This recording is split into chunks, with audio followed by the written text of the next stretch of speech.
কেমন আছেন সকলে? সকলকে স্বাগত জানিয়ে শুরু করছি আমার আজকের জ্যোতিষ আলোচনা। আমার আজকের আলোচনায় থাকছে মিথুন রাশি এপ্রিল মাস ২০২৫ কেমন যাবে।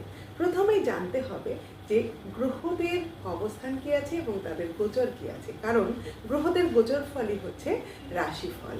তাহলে প্রথমে আমি জানি এপ্রিল মাসের প্রথমে মঙ্গল আপনার রাশিতে থাকছে, লগ্নেই থাকছে এবং সে ৩ তারিখে, এপ্রিল মাসের ৩ তারিখ দ্বিতীয় স্থানে যাবে এবং নিচস্থ হবে। চতুর্থে আপনার পুরো মাস জুড়েই কেতু থাকবে এবং দশমে থাকবে ৫টি গ্রহ, বুধ, শুক্র, শনি, রাহু এবং রবি, আর দ্বাদশ স্থানে থাকছে বৃহস্পতি। আর বুধ মার্গী হচ্ছে ৭ই এপ্রিল, ১৩ই এপ্রিল মার্গী হচ্ছে শুক্র, আর ১৪ই এপ্রিল রবি তার রাশি পরিবর্তন করে একাদশ স্থানে হাজির হচ্ছে। এই একাদশ স্থানে প্রবেশের ফলে আপনাদের জীবনে কিন্তু অনেক উন্নতি দেখা যাবে।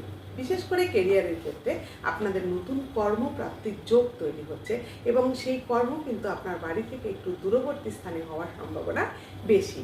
কর্মক্ষেত্রে জব বেটারমেন্টের ক্ষেত্রে বেটার জব পাবেন এবং কর্ম পরিবর্তন করতে পারবেন, একটা প্রমোশন থাকবে।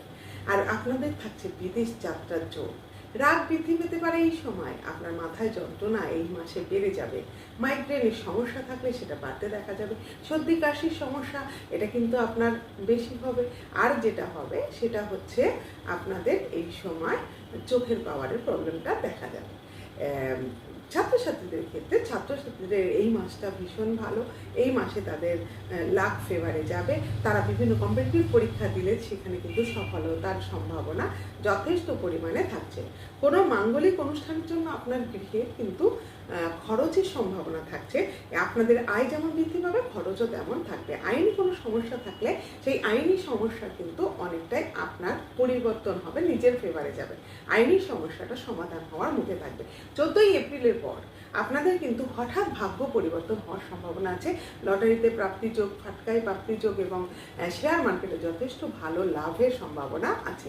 বাড়ি, গাড়ি, সম্পত্তি সমস্ত ক্রয় এই মাসে আপনি করতে পারবেন। আর আপনাদের পরিবহন এবং রেল এই ডিপার্টমেন্টে যারা আছেন তাদের খুব উন্নতি, শিল্পীদের তো যথেষ্ট উন্নতি আছে। আপনারা পান্না ধারণ করুন, আরও ভালো হবে। আর আপনাদের জন্য ১৪মুখী রুদ্রাক্ষ, সেটা খুবই ভালো। সকলে ভালো থাকুন। জয় মাতা।